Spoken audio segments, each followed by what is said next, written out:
Circumcision of the heart, ഹൃദയത്തിൻ്റെ പരിച്ഛേദന. ഹൃദയ പരിച്ഛേദന ദൈവത്തിന് വളരെ പ്രധാനപ്പെട്ട ഒരു കാര്യമാണ്. പഴയ നിയമത്തിലാണ് സർക്കംസിഷൻ അല്ലെങ്കിൽ പരിച്ഛേദന, അഗ്രചർമ്മം, അത് അങ്ങനെ ഒരു ശുശ്രൂഷ ചെയ്തെന്ന് നമുക്ക് കാണാൻ സാധിക്കുന്നുണ്ട്.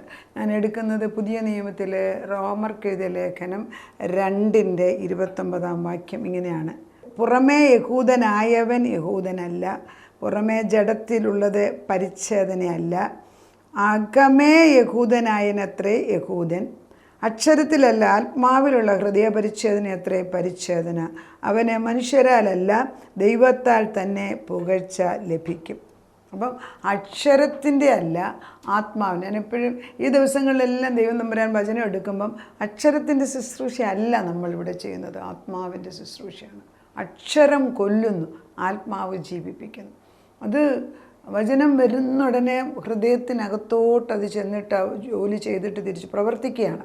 നമ്മൾ നമ്മുടെ ആത്മാവിന് ഗൂഢമനുഷ്യൻ, അതകത്തൊരു മനുഷ്യനുണ്ട്. ഈ പുറമേ കാണുന്ന പോലെ തന്നെ കണ്ണ്, ചെവി, ഈ 5 സെൻസസ്, കണ്ണ്, ചെവി, ടച്ചിങ്, സ്മെല്ല്, ഇതെല്ലാം അകത്തെ മനുഷ്യനുണ്ട്, പരിശുദ്ധാത്മാവ്. അപ്പോൾ പരിശുദ്ധാത്മാവ് ജീവൻ വെച്ചിട്ടുള്ള ആളുകൾക്ക് പരിശുദ്ധാത്മാവ് പറയുന്ന ഉടനെ മനസ്സിലാകും. ഞാനിപ്പോൾ ഒരു മീറ്റിങ്ങിന് പോവുകയാണെങ്കിൽ 100-200 പേരിരുന്നാലും അതിനകത്ത് ചിലരെ എനിക്ക് ആത്മാവിൽ കണക്ട് ചെയ്യാൻ സാധിക്കും പെട്ടെന്ന്. അങ്ങനെയുള്ളവർക്ക് ഞാൻ ചെല്ലുന്നത് അവരുടെ ആവശ്യത്തിന് വേണ്ടി എന്നെ പറഞ്ഞു വിട്ടായിട്ട് എനിക്കറിയാം. പലപ്പോഴും അങ്ങനെ ഇരിക്കുമ്പോൾ ഞാൻ അവർക്കുള്ള ദൂത് വചനത്തിൽ കൂടി വചനം പ്രസംഗിക്കുമ്പോൾ അവർക്കത് കിട്ടും. ഞാൻ ഓർക്കുന്നുണ്ട്, ഒരു പ്രാവശ്യം ഞാൻ ഒരു കുടുംബയോഗത്തിന് പോയപ്പം വചനം ഞാൻ പറഞ്ഞുകൊണ്ടിരിക്കുന്നതിൻ്റെ ഇടയ്ക്ക് തന്നെ പരിശുദ്ധാത്മ വന്നിട്ട് എനിക്ക് കൈ ഇങ്ങനെ നീട്ടി വെച്ച് പറഞ്ഞു, ഇന്നൊരു വിടുതലിൻ്റെ ദിവസമാണ് എന്ന്. ഇങ്ങനെ നമ്മൾ ആത്മാവിൽ അങ്ങനെ പറഞ്ഞുകൊണ്ട് അറിയാതെ ഇങ്ങനെ പറയുകയാണ്.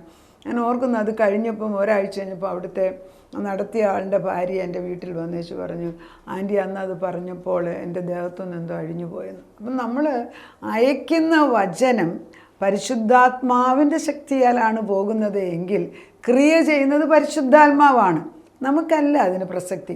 നമ്മളൊരു പാത്രമായിട്ട് അല്ലെങ്കിൽ ഒരു പൈപ്പായിട്ട് ദൈവവചനം പറയുന്നു. അപ്പോൾ ദൈവം വചനം കഴുതയെ കൊണ്ടുപോലും പറയിപ്പിക്കുന്നത് നമ്മൾ വേദപുസ്തകത്തിൽ കാണുന്നുണ്ട്. പക്ഷെ കൊള്ളേണ്ട അടുത്ത് കൊള്ളാൻ തക്കവണ്ണം നമ്മൾ ഒരുക്കമുള്ളതാണ്. എത്ര ഒരുക്കത്തോടെ നമ്മളിരിക്കുന്നു അത്രത്തോളം ദൈവത്തിന് പ്രവർത്തിക്കാനൊക്കത്തുള്ളൂ. നമ്മളൊരു മീറ്റിങ്ങിന് വചനം പറയാൻ വിളിക്കുകയാണ്. ചില സന്ദർഭങ്ങളിൽ അവരുടെ വീട്ടിൽ ചെല്ലുമ്പോൾ ആത്മാവ് ഇങ്ങനെ ഒഴുകുന്ന എനിക്ക് കാണാം. പരിശുദ്ധാത്മാവിൻ്റെ പുറകെ വചനം ഇങ്ങനെ പറയും. ചില വീട്ടിൽ ചെന്നാൽ ആദ്യത്തെ 10 മിനിറ്റ് ഇവരെ ആത്മാവിൻ്റെ തലത്തിലോട്ട് കൊണ്ടുവരാൻ എനിക്ക് ശക്തി എടുക്കേണ്ടി വരും. പറഞ്ഞ് അരമണിക്കൂർ കഴിയുമ്പോഴത്തേക്ക് അവിടെ ആത്മാവ് ഒഴുകാൻ തുടങ്ങും. It takes so much ടോയിൽ on me. കാരണം അവരുടെയൊക്കെ ഒരുക്കമില്ലാത്തതിനാൽ ആ ഒരുക്കത്തിൽ, അതുകൊണ്ടാണ് ഉപവാസ പ്രാർത്ഥന പ്രഖ്യാപിക്കാൻ ദൈവം പറയുമ്പം 1-2 ദിവസം കഴിയുമ്പോഴത്തേക്ക് പിന്നെ അങ്ങോട്ട് അതിശയം. പിന്നെ നമ്മൾ എപ്പോഴും ശുശ്രൂഷ ചെയ്യുന്ന ഈ പോട്ടയിലൊക്കെ പോലെടുത്ത് ചെന്ന് കഴിഞ്ഞാലുണ്ടല്ലോ, അവിടെ അതിശയങ്ങൾ നടന്നുകൊണ്ടിരിക്കുകയാണ്. That venue is already set. അവിടെയുള്ള സാഹചര്യങ്ങളിൽ ചെല്ലാൻ അതുപോലെ പ്രയാസമുള്ളപ്പോഴേ നമ്മളവിടെ ചെല്ലത്തുള്ളൂ. അവിടെ ചെല്ലുമ്പോൾ നമുക്ക് ഉത്തരം കിട്ടും, because we are gone with thirst.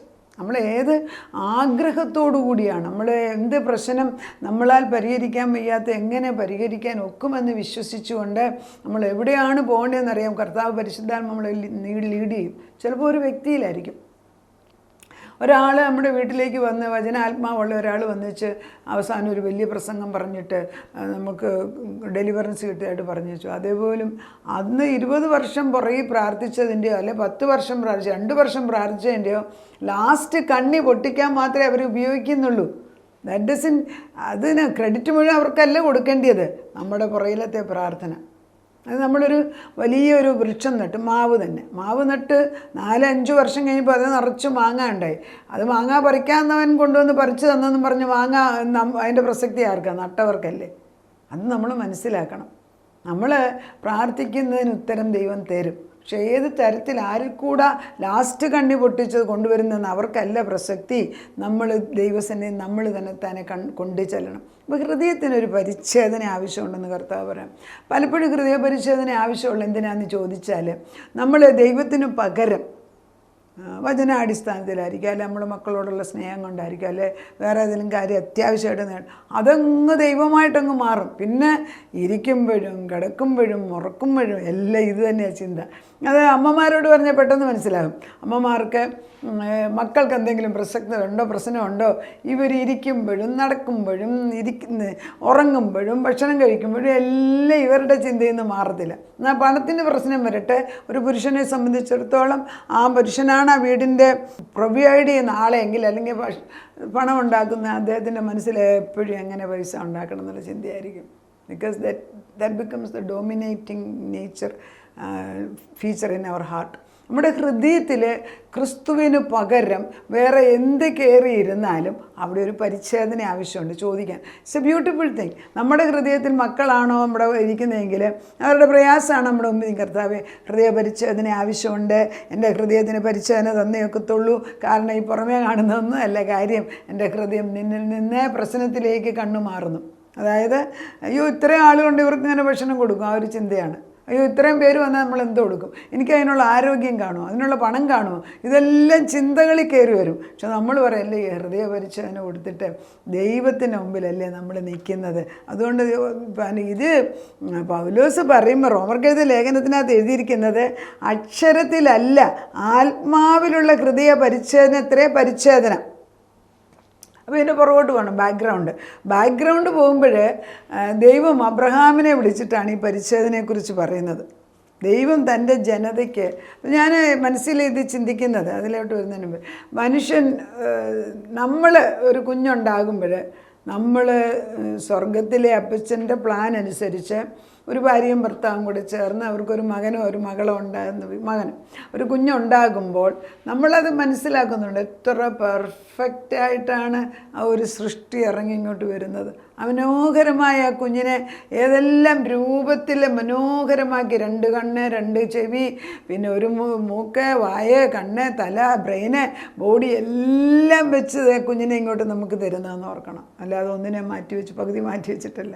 ആ സ്നേഹമുള്ള, പിന്നെ വേണ്ടാത്ത എന്തെങ്കിലും ഉണ്ടെങ്കിൽ അത് മുറിച്ച് കളയണം.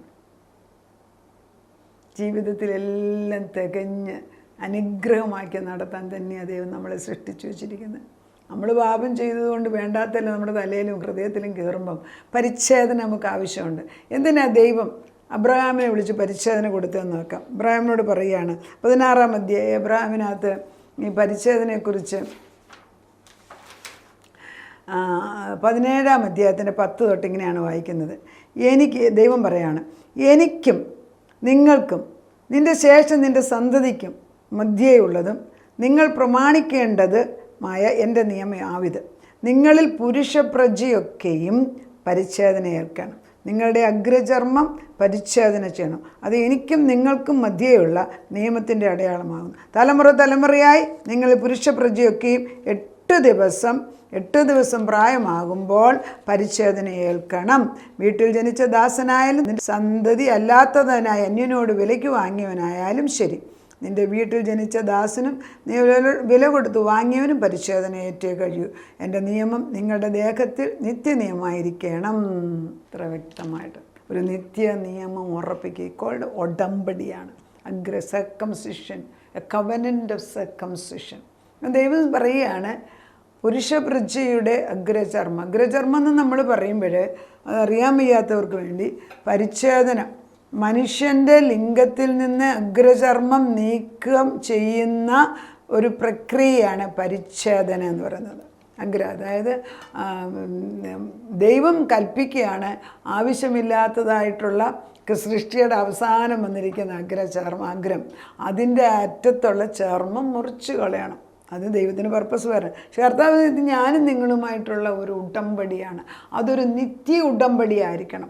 ദൈവം തൻ്റെ ജനതയോട് പറയുകയാണ്, ഇത് നിങ്ങൾ അബ്രഹാമിനെ കൊണ്ട് ചെയ്യിപ്പിച്ചു. അബ്രഹാമിന് നല്ല പ്രായമുണ്ടായിരുന്നു, അബ്രഹാമിൻ്റെ സന്തതികൾക്കെല്ലാം അത് ചെയ്യിപ്പിച്ചു. യഹൂദൻ ഇന്നും അത് ചെയ്യുന്നു. പരിച്ഛേദനയും ദൈവം നിയോഗിച്ച നിത്യ നിയമമാണ്. ആ നിത്യ നിയമത്തിനകത്ത് നമ്മൾ ഉൾപ്പെടണമെങ്കിൽ പുതിയ നിയമത്തിൽ നമ്മൾ ഹൃദയത്തിൻ്റെ പരിച്ഛേദന വേണമെന്ന് പൗലോസ് പറയുന്നത്. അതുകൊണ്ടാണ് പൗലോസ് പറയുന്നത്, പുറമേ ചെയ്യുന്ന നിത്യനിയമമുണ്ട്, പുറമേ യഹൂദനായവൻ യഹൂദനല്ല, പുറമേ ജഡത്തിലുള്ളത് പരിച്ഛേദനയല്ല, അകമേ യഹൂദനായനത്രേ യഹൂദൻ, അക്ഷരത്തിലല്ല ആത്മാവിലുള്ള ഹൃദയ പരിച്ഛേദന എത്രേ പരിച്ഛേദന, അവന് മനുഷ്യരാരല്ല ദൈവത്താൽ തന്നെ പുകഴ്ച ലഭിക്കും. അപ്പം നിത്യമായ നിയമത്തെ ദൈവം സ്ഥിരപ്പെടുത്തിയപ്പോൾ ഒരു കവനൻ്റ് അവിടെ, അല്ലെങ്കിൽ ഉടമ്പടിയുടെ പ്രത്യേകത എന്ന് വെച്ചാൽ ദൈവവും അബ്രഹാമും തമ്മിൽ ഉടമ്പടി എടുത്തപ്പോൾ ദൈവവും അബ്രഹാമിൻ്റെ ഉടമ്പടിയുടെ നായകനാകുന്ന ദൈവം തമ്പുരാൻ പറയുകയാണ്,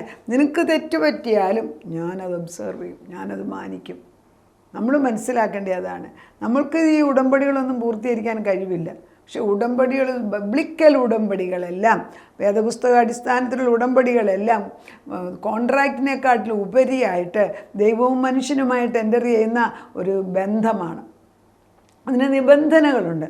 അത് നിത്യനിയമമാണ് ദൈവം പറയുന്നത്. ആ നിത്യനിയമത്തിനകത്ത് നമ്മൾ വരുമ്പോൾ നമ്മൾ ദൈവം പറയുന്നത് അച്ചട്ടായിട്ട് അനുസരിക്കേണ്ടവരാണ്. കർത്താവ് പഴയ നിയമത്തിൽ യഹൂദനെ കൊണ്ട് ചെയ്യിപ്പിച്ചെങ്കിൽ പുതിയ നിയമത്തിൽ നമുക്ക് വേണ്ടിയത് ഹൃദയത്തിൻ്റെ പരിച്ഛേദനയാണ്. അതിൻ്റെ വിഷയം ബാക്കി നാളെ പറയാൻ ആഗ്രഹിക്കുന്നു. നമുക്ക് കടന്നു വരാം, പ്രാർത്ഥിക്കാം. നാഥ, പരിച്ഛേദന ഇപ്പോൾ ഹൃദയ പരിച്ഛേദനയാണ്. എന്താണ് ക്രിസ്തുവിന് പകരം ഏതാണ് നമ്മുടെ ഹൃദയത്തിൽ ഇരിക്കുന്നതെന്ന് വെച്ചാൽ അതിനെ പരിച്ഛേദന ചെയ്തേ ഒക്കത്തുള്ളൂ. ഈ അഗ്രചർമ്മം മാറണം. ഞങ്ങളുടെ ഹൃദയം ശുദ്ധമല്ലാത്ത വിധത്തിൽ ഏത് ഭാരമാണ്, ഏത് വ്യക്തിയാണ്, ഏത് വിഷയമാണ് എൻ്റെ മുമ്പിൽ നിൽക്കുന്നതെന്ന് അവിടുന്ന് അറിയുന്നു. എന്താ ഭാരങ്ങളുടെ മുമ്പിൽ ഇറങ്ങി വന്നേ ഒക്കത്തുള്ളൂ കർത്താവ്. ഞങ്ങൾക്കിത് വഹിക്കാൻ വയ്യ. ഈ മുഖം ഒട്ടിക്കാൻ നിനക്ക് മാത്രമേ കഴിയത്തുള്ളൂ കർത്താവ്. ഞങ്ങളുടെ പുറകിൽ വന്ന് മുഖം എടുത്തു മാറ്റുന്നതിന് സ്തോത്രം. കർത്താവ് 18 വർഷമായിട്ട് കൂനിയായിട്ടൊരു സ്ത്രീ നടന്നു. കർത്താവ് അവർക്ക് നൂർന്ന് നിൽക്കാനോ നോക്കാനോ കഴിയത്തില്ലായിരുന്നു. അവരെ ഒന്ന് വിളിച്ച് അവർ തൊട്ട് കഴിഞ്ഞപ്പോൾ അവരുടെ കൂന് മാറിയതുപോലെ ഞങ്ങളുടെയൊക്കെ പുറത്തിരിക്കുന്ന ഈ ലോഡുകളുണ്ടല്ലോ, പക്ഷേ ഭാരങ്ങൾ, അനേക അപ്പൻ്റെയും അമ്മയുടെയും കുടുംബത്തിൻ്റെയും ഭാര്യയ്ക്കും ഭർത്താവിനും ഒക്കെ ലോഡുകൾ വെച്ച് നടക്കുന്ന പാപഭാരം, ഓരോ കാര്യങ്ങൾ ചെയ്തെടുക്കാനുള്ള സ്ട്രെസ്സ്, ടെൻഷന്, മുള്ളും പുറക്കാരെയും വലിച്ചു കെട്ടിക്കൊണ്ട് നടക്കുന്നു. എങ്ങനെ കുടുംബം നടക്കുന്നു, എങ്ങനെ കുറച്ചും കൂടെ കാശ് ഉണ്ടാക്കുമെന്ന്, എങ്ങനെ സമൂഹത്തിൽ വലിയ പേരെടുക്കുമെന്ന്, എങ്ങനെ കുഞ്ഞുങ്ങളെ ഉന്നത പദവിയിലാക്കുമെന്ന്, കുഞ്ഞുങ്ങളുടെ വിവാഹം എങ്ങനെ നടത്തുമെന്ന്, കുഞ്ഞുങ്ങളുണ്ടായില്ലെങ്കിൽ എന്ത് ചെയ്യും, ഇങ്ങനെയൊക്കെയുള്ള ഓരോ ഭാരങ്ങൾ, രോഗത്തിന് സൗഖ്യം എവിടെ ചെന്നാൽ കിട്ടും, ഇങ്ങനെയൊക്കെ ആവലാതിപ്പെടുന്ന മക്കളുടെ മുമ്പിൽ എൻ്റെ ഹൃദയ പരിച്ഛേദന ഞങ്ങൾ ചോദിക്കുന്ന പച്ച, നീ ഞങ്ങളെ വന്ന് ശുദ്ധീകരിച്ച് ഒക്കത്തുള്ളൂ കർത്താവ്. നീ ഞങ്ങളുമായിട്ടുള്ള നിത്യ ഉടമ്പടിയിൽ അഗ്രചർമ്മം കളയാൻ അബ്രഹാമിനോട് നീ പറഞ്ഞു കൊടുത്തു. എന്നാൽ പുതിയ നിയമത്തിൽ ഞങ്ങളുടെ ഹൃദയത്തിൻ്റെ കർത്താവ് കാഠിന്യം മാറ്റിക്കളയാൻ നിൻ്റെ പരിശുദ്ധാത്മ എഴുന്നള്ളി വന്ന് ഞങ്ങളെ ശുദ്ധിയായിരിക്കണമേ. ഞങ്ങൾക്കൊരു പുതിയ ഹൃദയം തരണേ അപ്പച്ച.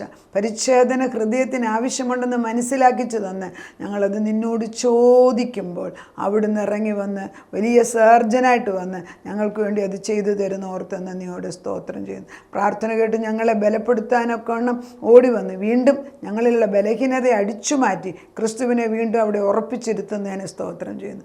അതിനത് ചെയ്തതിനാൽ നന്ദി. കുടുംബമായിട്ട് ഞങ്ങൾ നിൻ്റെ സന്നിധി കടന്നു വരുന്നു. എല്ലാവരും ശുദ്ധീകരിക്കുന്ന ക്രിയ അവിടുന്ന് ചെയ്യുന്നതിന് സ്തോത്രം. പ്രാർത്ഥനയോട് ഉത്തരം തന്നതിന് നന്ദി. യേശു ക്രിസ്തുവിൻ്റെ പൊന്നുനാമത്തിൽ തന്നെ ആമേൻ.